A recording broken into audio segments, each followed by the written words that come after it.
can look at himself. All of us were conned, and most of us feel terrible about it. But we give ourselves encouragement that if bishops were conned, reverends, pastors, evangelists, prophets, people who live in America with the whites, yourselves, you are all conned. Who is Rigathi Gachagua, a villager from Wamonyoro? And you know why most of us fell into this trap is because we are Christians and we believe in God. And if anybody comes with a Bible and confess that he is saved, we dare to believe that person. So this guy came with a Bible. He was quoting the Bible without reading, from the book of Genesis to Revelation. He would sing all Christian songs in all local languages. And we were all persuaded that for the first time, we have a candidate of the church, a good man, straightforward, honest. We all believed him and we gave him our vote. And most of us went out of our way to campaign for him very aggressively. And he became president. Up to fill up that space and started demanding transparency and accountability for the people of Kenya. They started challenging taxation. And that is where now I differed completely with William Ruto. He went for these children with a brutal efficiency. Young children were abducted and held incommunicado and tortured into silence. Then the killing began. And that's when I told him it is not acceptable and I cannot be party to it. Because one, I'm a parent, I have young boys of the same age. Two, I'm a Christian. Number three, I'm a human being. And I said no. So 2024, June 24th, a decision was made to kill our children. And I disagreed with it as deputy president. And I was left out of the decision-making process. On 25th of June 2024, young children were butchered in the streets of Nairobi. I flew to Mombasa, I called a press conference as deputy president, and I told William Ruto off. And I told him it's unacceptable to kill children. And I'm not part of it. And I condemned it as deputy president. And of course, he began the process of removing me from office because of calling him out publicly. I had a choice to play along, let him kill children, be part of it, allow him to steal everything from Kenya, and stay in office and be a happy guy, fly all over the world, have security, have money and all that. But I chose to sacrifice my job for the sake of our children, for the sake of our country.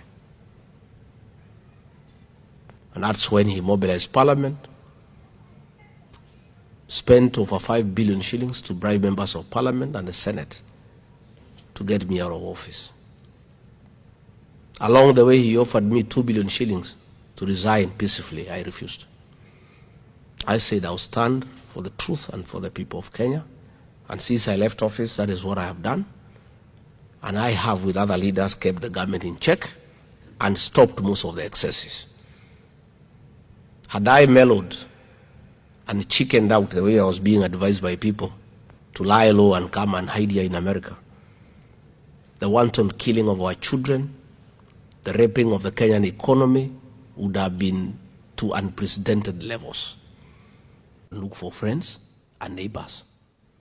And that is what I did. I united my own house, and the children are happy, and everybody is happy. And then I went to look for my cousins. Sindio? How do you go to engage your cousins when your own son is not listening to you? Uko na shida na mtoto wako na bibi yako, alafu naanza kusema cousin, kuja tukae pamoja. You must first take care of your house. When your house is one and is talking the same language, then you go and look for your cousins. Hi, Makuzo. Hi, cousins. Once you have looked for your cousins, you go and look for your in-laws. Sindio? That's the way it goes. Because we are Africans, and that's the African way of doing things. Why William Ruto anapiga kelele akituita wakabila? He is bitter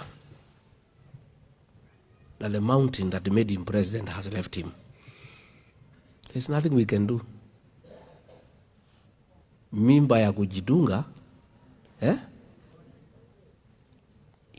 the people of that region voted him to a man. He was rejected by all other regions except Rift Valley and the mountain.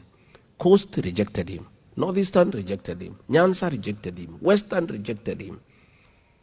The mountain and Rift Valley supported him. He betrayed the mountain.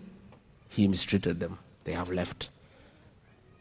Instead of thinking of how he can talk to them, he is abusing them and calling them tribal. It's a case of sour grapes. Unajua kakabweha alipoona matunda iko mbali, akijaribu kurukia na hafiki, anasema hata haijai. That is the situation. And let me finally, so that I allow questions.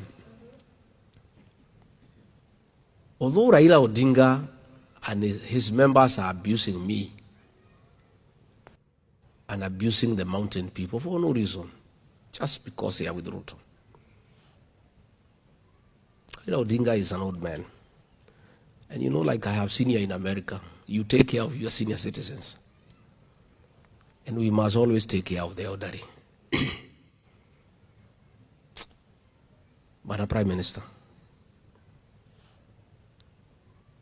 wewe ile kitu hiyo Kasongo ataonesha wewe, uliza mimi.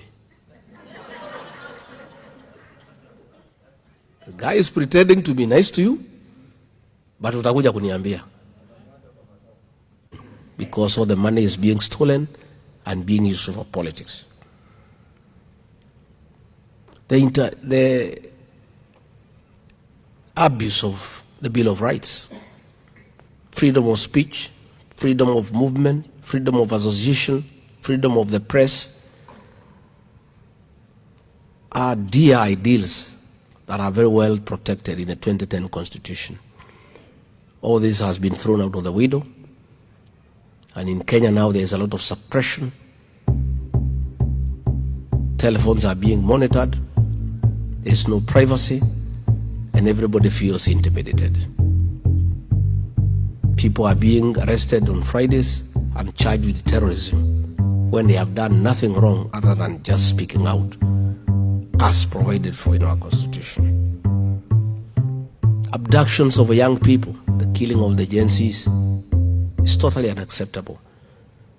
And that is why this regime must be one term, because we cannot allow anybody to kill our children. And that is why I know all of you are worried, because you have children back home. You have relatives back home, and you don't know what will happen. So these are things that are very scary. Thank you so much for watching. Please remember to subscribe, like, share and comment. See you on my next video.